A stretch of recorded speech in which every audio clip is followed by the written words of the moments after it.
February 15th, 2023 edition of the Urban League Jobs Network Digital Career Success Series, brought to you by the National Urban League. I'm your host, Kenneth L. Johnson, president of the Harlem, New York-based diversity recruitment firm East Coast Executives. If this is your first time joining us, welcome. National Urban League Digital Career Success Series is a professional development series that helps members of our Urban League Young Professional chapters and other diverse job seekers explore the intersectionality of Blackness and professionalism while developing new skill sets that will enhance their careers. Through digital platforms such as webinars, LinkedIn, and Facebook Live, the DCS provides an opportunity for remote professional development right from one's computer. This is a LinkedIn Lab session today with the amazing Lorraine Cade Lee, virtual keynote speaker, course instructor, and consultant. Man, I'm really excited about this one right here. You know, Black History Month is time for us to build upon lessons of the past and create our future. This session with Lorraine will be grounded in LinkedIn's latest tools, current trends on the platform, and career management strategies to help you navigate this powerful career and professional development tool, LinkedIn. Lorraine, welcome to the Digital Career Success Series. Hi, Ken. Hi, everyone. So excited to be here. Man, we are thrilled to have you here. Listen, 300,000 plus followers on the LinkedIn platform. How are you doing this? What are you doing? What do we need to be doing to embrace LinkedIn and show up like you? Yes, thank you for calling that out. It took a little bit of time, but I will say, as I used to work at LinkedIn as an editor, I'm a LinkedIn learning instructor now, love the company, love the platform, and really LinkedIn is your online presence. Think of it as your landing page. And when you can get the LinkedIn profile right, get your LinkedIn presence right, things fall into place, people follow you, you get known, you get more career opportunities, you get more visibility. And I'm just so excited to share my insights with everyone today. You know, we're looking forward to you sharing. I want to, speaking of sharing, I think that might be a secret sauce for you, right? What I've noticed about you and your profile and your platform is that you're constantly sharing. You're sharing tips, you're sharing resources, knowledge on the platform, and it seems like people are receptive to that.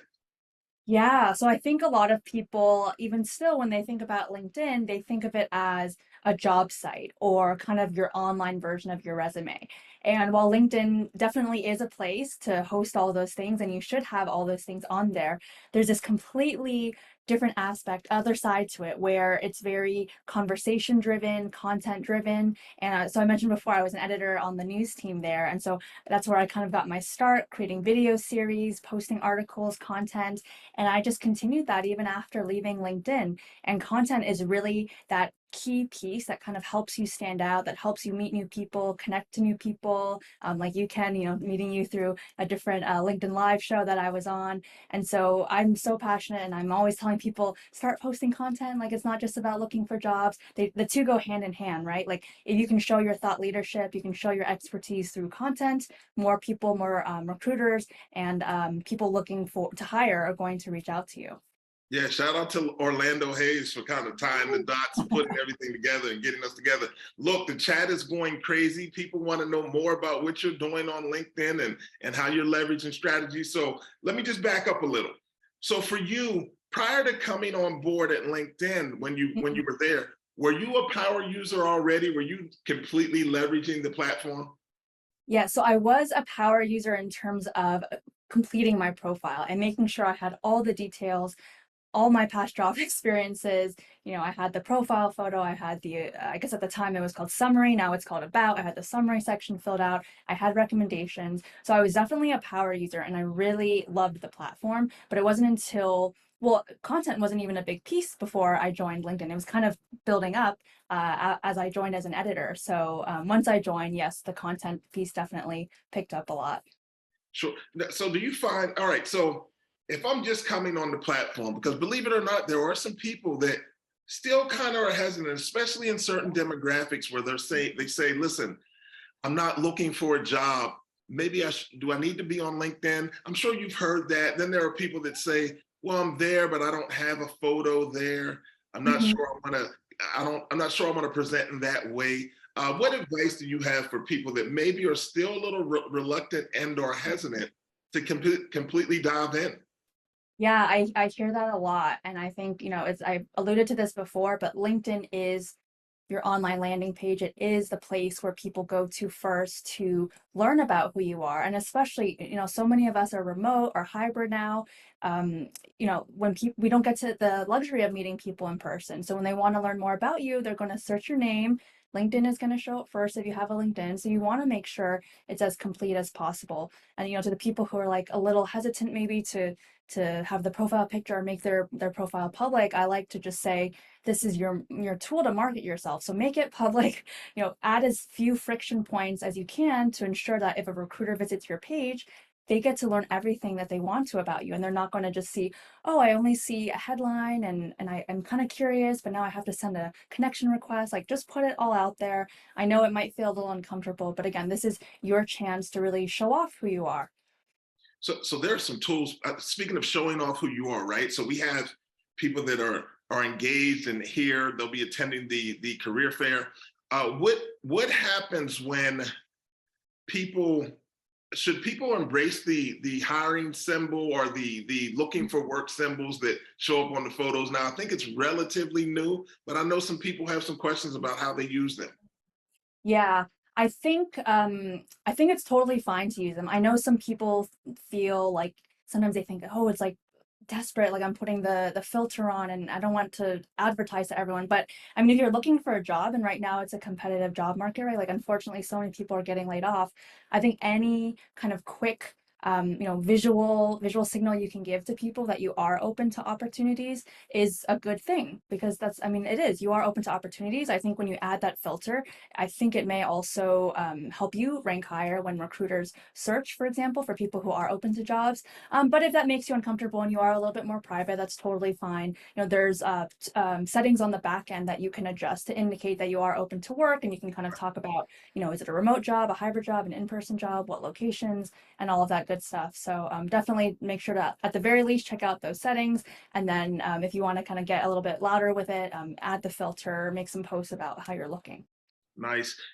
That was the thing, right? So we had a question that came in. Is it okay to put open to work if you're already working? That one might be a little, I'm not so sure about that one. You don't want your employer to see that and be like, oh, are you thinking of leaving? But again, like in the back end, in your settings, you can put open to work. And I know LinkedIn has um, certain ways that they're able to kind of restrict like recruiters within your own company or people within your own company seeing that you're open to work. So I think updating the setting is good, but maybe don't shout it from the rooftops. But you can still do things like reach out to people on LinkedIn on a one-on-one basis to learn more about their job, to learn more about their company, with the goal of maybe getting a referral down the line. I think as a recruiter, and just in thinking about that question, I think if Mhm, you're showing up on LinkedIn, genuinely showing up and posting and providing content on how you're adding value, mhm. I don't think you need, like, you can have it, but as a recruiter, I'm going to tap in anyway because I Yeah, want to, I want to connect with you. I want to network with you. I'll present yeah. my opportunity. If you're interested, great. But if not, maybe some other people that you could refer for the opportunity. So tell me how that works. Like, do you have any tips on how people can grow their network and expand? Yeah.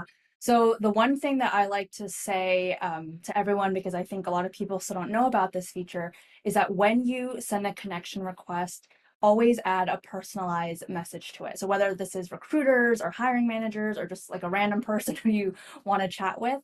So on desktop, you will see when you click connect with someone, you'll indicate how you know the person, and then there will be a prompt to add a note. So always add a note, 1 to 3 sentences, who you are, why you're connecting. I think that goes a long way in having people accept your connection request. On mobile, you're going to see the 3 dots next to the person's name. Click that, personalize invite, then send the connection request. And that one's a little bit, it's very hidden for whatever reason on mobile, but doing that is going to be that first good step to getting that connection accepted. And then once it's accepted, you can send a longer message and have a conversation. But I think initially, like having that brief introduction, who you are, why you're reaching out, what you hope to gain. Are you trying to have a short conversation? Do you really like the content they're posting and you just want to be in touch? You want to learn more from them?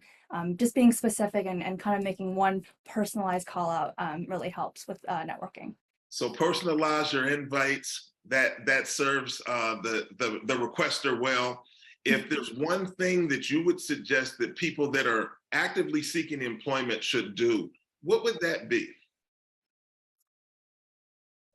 A lot of things. I think, okay, so I think when it comes to reaching out, asking to just learn more about the company or a role is a great thing to do. And you don't necessarily want to come in super hot and saying, I'm looking for a job and I want to talk to you. Or sorry, I'm trying to, get like a referral right away. Like if they don't know you, they're probably going to be more hesitant. But I think people are much more open to informational interviews. So just simply a 10-15 minute conversation where you are just asking them questions, learning about their career, learning about their role at the company. People love talking about themselves. So I think people are a lot more receptive to that.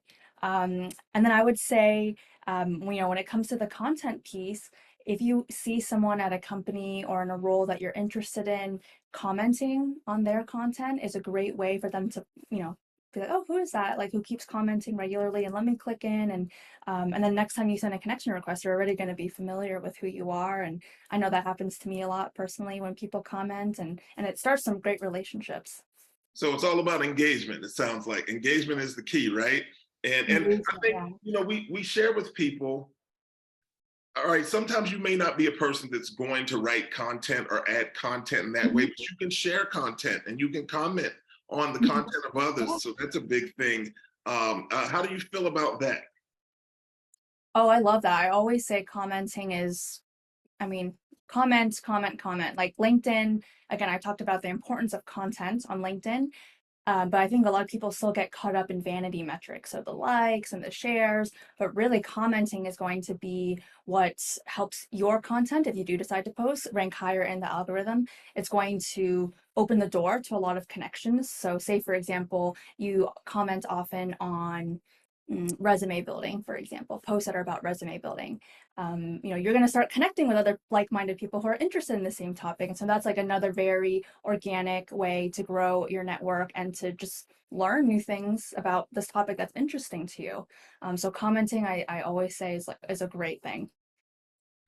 Excellent. So people always ask the question, do they need to have a premium account, and or what are the values of having a premium account? Can you share a little bit about that? Yes. So premium does come with some benefits. I don't think it's necessary. So one of the biggest benefits I think is that you have a certain number of messages that you can share, so that you can send out to contacts you're not connected with. But if you do that little hack I mentioned earlier with the personalized message, usually your connection request will get accepted, and then you can send, as long a message as you want after the fact. I think also when you're applying to jobs, your application gets pushed higher up in the pile. But really, I would say like the best way to get a job is through networking and through getting referrals. And so if you see a job at a company you're interested in, try to find the hiring manager, try to find someone who works at the company who you can speak to, who can ideally actually do that referral instead of just cold applying. Okay, excellent. Are there any? I feel like I'm just throwing questions at you. I'm just like Some rapid comments. fire, but I have so many questions. So while I have you here, I have the expert on, so I want to speak to her about these questions. Uh, a lot of people are reluctant to join teams. I'm sorry, different to connect with companies. They think it's just about connecting with individuals, but you can connect with groups, you can connect with companies. What's the value behind some of that? Yeah, groups, it's a similar thing. Like, for example, there's this group I'm part of, Remote Workers Worldwide. And, I'm interested in remote work, hybrid work, and future of work. And that group is wonderful because they have job postings every week for remote jobs. You can meet, again, like-minded individuals or people who are interested in remote work. And so groups can be a really wonderful way, depending if there's like a specific niche, like maybe you're trying to look for a sales job or a marketing job. There are a lot of groups out there that are quite active, where you can meet other people who can ideally help you or support you in some way. Following companies is also really great, especially if there's one that you're very excited about. You'll see all their updates in your feed, and then it's just good to stay up to date so that, if and when you do get that interview, you'll kind of know what the company has been up to and sort of what their values are and just what they're posting about. Sure. The groups function, I think, is a great way to one, build your profile, right? To build kind of your whole community. But Mhm. also they tell me that if someone's actually say a third party connection or a third tier, that you can leverage the group to connect with that person through the LinkedIn interface. I'm not sure if I explained that correctly, but is that right? I think what I'm not entirely sure, but I think what you're saying is probably if someone is a third party connection, I think when you send the connection request, it will show you have that group in common. So it's going to just be another thing where the person's like, oh, okay, we're part of the same group. I'll accept this person, whether or not they have a message, I'll just be more open to it. And you have like a connection point already and something to talk about already, which is nice. Definitely, definitely. So LinkedIn, as it's grown, now I see like there's a lot of course content and Mhm. things of that nature. So if you're looking at someone's profile and they have that they're, I guess, leveraging those resources to develop professionally, how do you view that as a third party kind of peeking in on their profile? Yeah, well, when I was hiring, I loved it. I'm someone who just loves continuous learning. I'm always trying to take more LinkedIn learning courses and just learn from other people on the platform. And so when you take those courses, you're able to add a certificate on your profile after it's done. So I might say that I took a course on communication or how to lead meetings or how to be a better manager. And like when a hiring manager or recruiter goes to your page and they see that, they know one, that you are trying to improve yourself and trying to learn, and two, they can get a sense for kind of the areas that you're passionate about or the areas you might be working on or strong in because you've taken all those courses. And so I mean I personally love seeing all that. Yeah, it seems like it's great. And anytime you're learning and gaining new skill sets and valuable tools, what can be wrong with that? That's a great Exactly, situation, right? exactly. All Yeah. right. So we had a question where someone had asked, is it okay to just basically put their resume as their LinkedIn profile? Like just to kind Mm. of cut and paste and have their resume there. How do you feel about that? And Yeah. how far Mhm. should people go back in their experience? Mhm. Yeah. Okay, so great questions. So for your experience section, I think it's totally fine to just take what's on your resume and put it in the experience section on LinkedIn. And actually, because I like to try to keep my resume to one page, I can't always fit everything on my resume. So I'll put kind of the excess stuff on my LinkedIn and kind of have it as a repository there so I don't forget, all the things I did. So I think that's totally fine. One other thing I would recommend is that you actually upload your resume to your featured section. And that way it's just much easier if recruiters visit your page and they want to download it. And then also, especially if you're looking for jobs, it's just nice to have it in your featured section a little bit more prominently there. In terms of your question, kind of how far back to go, it's funny you asked that because I was just working on this LinkedIn guide and I wrote in it, oh, I finally took off that like random sales associate job from like one summer when I was at some random store in a mall, like selling jeans. And I don't even remember what I did at that at that job. But I think go as far back as the experience is relevant. So I think, internships you did in high school, like maybe not so much, especially if you're a few years, in the workforce now. Uh, but I think I've kept roles probably since like my last year in college because I had one like longer internship and it's like a well-known name, so I kept that there. But everything, past that, all the internships I got rid of. And then on my resume too, like I have only two different companies of experience on there. So yeah, I think you kind of get a feel, what role are you applying for, what company, and you want to show off your seniority and expertise. And so take out whatever kind of feels young to you. Okay. As just a layperson on LinkedIn, Mhm. someone that's there to gain valuable information and insight, but really they're not visiting the platform daily. How do you feel, or do you feel that they should have recommendations and or references on the platform? Yes, I think recommendations and references are so important for your credibility. Now, imagine kind of I had two candidates, let's say Ken and Lorraine, and and Ken has tons of recommendations and references from people he's worked with, from people you've worked with, and I have none. But you and I have similar experience. And a recruiter goes, or a hiring manager, goes to our page. And they're going to be more excited about you because they're going to say, oh, Ken is amazing to work with. Wow, I'm really excited to talk to this person. Whereas me, I mean, they might be excited or, interested in my experience, but you're going to have that leg up because of the recommendations and the referrals. And so it's never too late to start. I know some people, don't get into the habit of until doing it later, but I think going back to past managers, maybe you did a project with a cross-functional partner, maybe you did a speaking event or I don't know, like it could be anything really. Like I think just asking people for that feedback, for that positive recommendation. And the thing about recommendations, I'll say kind of an insider tip is to really be specific, asking what you want in the recommendation. So LinkedIn kind of has the generic, oh, Ken, will you write a recommendation for me? But really it should be like, Ken, will you write a recommendation for me about what it was like working together on this project? These 3 skills are ones that I'm trying to highlight. If you can mention how I did in those areas, and it's going to help the person writing the review know what to actually talk about. And then, of course, it's going to help you because it's something relevant to what you're trying to convey to the recruiters or the hiring managers. I love it. So it's all uniformed and it kind of falls in line, right? So it Yeah. leads to where you want to take them. Okay. Yeah. So LinkedIn being a social site, right? Mhm.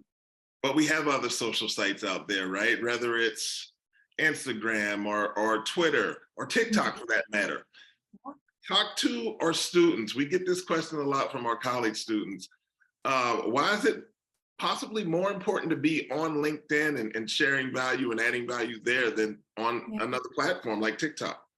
Yeah, well, I mean, LinkedIn is my platform of choice for sure. I think it is because it is a professional platform. Like the other platforms can be professional and have professionals on them, but they're also can be more fun and more silly, and they're not necessarily as linked to your professional identity. On LinkedIn, you have your experience, your recommendations, your skills, like everything that's tied to your professional presence. And so that's why I say go on LinkedIn. That's where people are going to hire. That's where people are going to get that first online impression of you.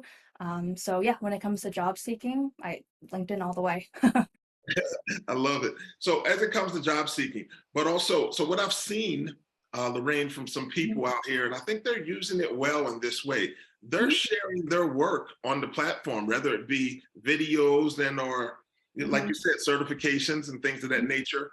Mhm. What's the best way to kind of display some of that information and some of those accomplishments? Like Yeah. we've had graphic designers, but they're showing their work Yeah. on the platform.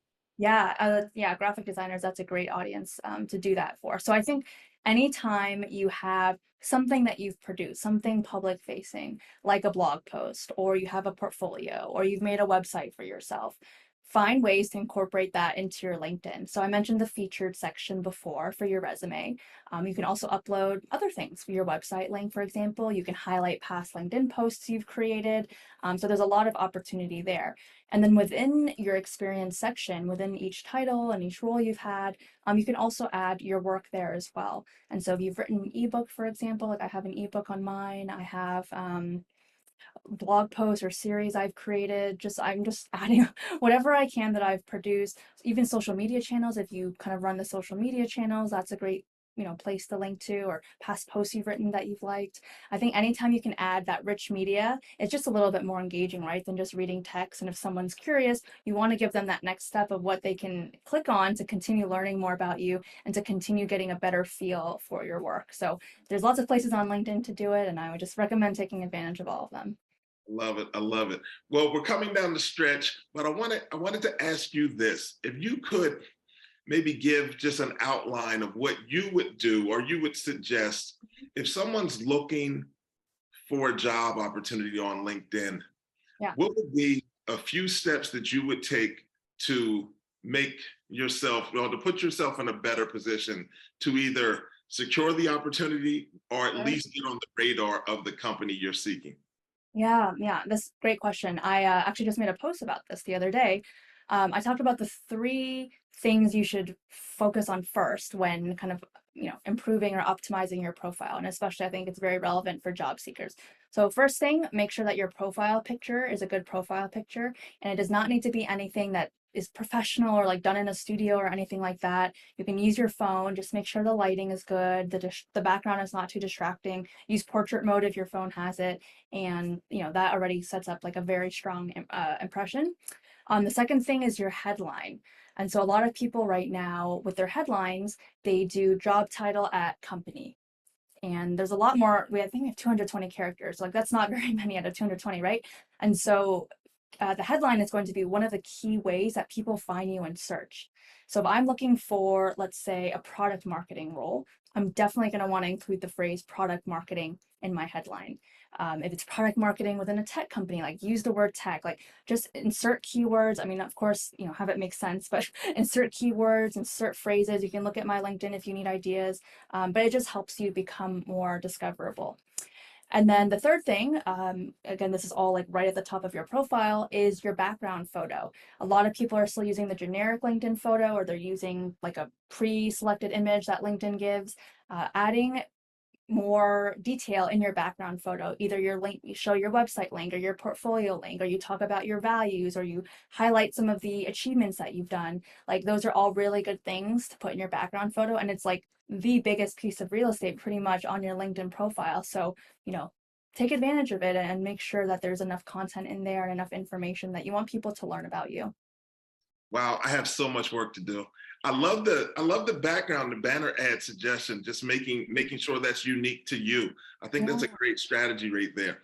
Okay, so that's how we get on the radar, at least present well to employers. But how about if we're just there really to network and to add community?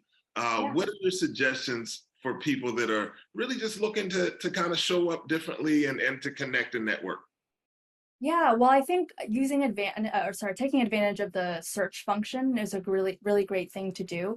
And I don't think a lot of people know this, but within search, once you search for something, you can select a lot of different filters. So you can search for people in your network, you can search for secondary connections, you can have a keyword search that is just for content, for example. So depending on what you're looking for, take a look there in the search section and see what pops up for you. But that'll be a great way to find people who are relevant to the industry you're looking at or the content you want to comment on. So I think that's a really great step to kind of get those connections going. And then looking at perhaps your alumni network, or again, like those groups. I mean, that's just where you find people who are willing to help, people who have common interests, and hopefully they can lead you to some exciting opportunities. I'm sure. We get people that always say they seem like I've had people say that they've reached out to someone and Mhm. they didn't accept their invite to connect. And I share with people that, well, people are there to connect, but they're not required to connect with everyone. Yeah. What are your thoughts on that? Are there connections that you don't accept, or connection or a method where you're like, this is the way you're supposed to show up here and connecting? Yes. So I wonder if those people were doing the personalized invite, because I feel like that does go a long way. I'm kind of unusual in that I do accept most people as long as it doesn't look spammy. And I do this because a lot of people don't know about adding that personalized message. So I'll accept people, and then afterwards they send me a message saying, "Oh, I wanted to, ask you this question," or like, "Do you want to come on my podcast show, or do you want to like collaborate on this?" And so I'm just always worried I'm missing out on an opportunity by not accepting. But I will say, if the personalized message doesn't work, but hopefully I think it will. Again, like commenting on the person's post, if they are someone who posts, will get your name kind of top of mind there. And then also looking at mutual connections. So if you visit someone's profile, you'll see who you have in common, and hopefully you have someone who you feel comfortable with asking to make that introduction if it is important for you to speak to that person. So that's another thing you can try. Our conversations have led me to believe and understand that I think I honestly believe that your success on the platform is that you show up as yourself, and I think that's refreshing. You Oh, are thanks. exactly who you appear to be on LinkedIn, and I commend you for that. So, with that being said, I know we're going to have people that want to know how to stay connected to you and your content and things of that nature. Please let our audience know how they can stay connected to Lorraine Lee. Yes, of course, would love to. So here are just some of the ways you can get in touch with me. So I do some LinkedIn coaching, and there's a special discount code for anyone who wants to check that out. 15% off to the first 20 people who sign up. I have a weekly newsletter where I share various career tips, LinkedIn tips. It's quick, it's actionable. I definitely want you to walk away with something at the end of each email. So you can subscribe here and then scan this QR code if you want to follow me on LinkedIn. And yeah, please send me a message, connect with me. I definitely want to hear from you if you saw me and Ken here, and I want to hear, how things go for you. We really appreciate that. And thank you so very much for showing up here today and supporting the National Urban League Jobs Network Digital Career Success Series. On behalf of the National Urban League team and the Urban League Jobs Network team, Tori Brown, Dave, everybody back in the back scenes doing what they do to make this possible. It's been one of those days. It's been a great day. Listen, everyone have a great time at the virtual career fair and follow these tips, right? Is that what they should be doing after the career fair, Lorraine? Yeah, get on your LinkedIn, make some updates, and you'll see the changes. We love it. We love it. Well, thank you so very much. Look, we'll see you for the next Digital Career Success Series. I'm your host, Kenneth L. Johnson. Thank you so very much for attending today.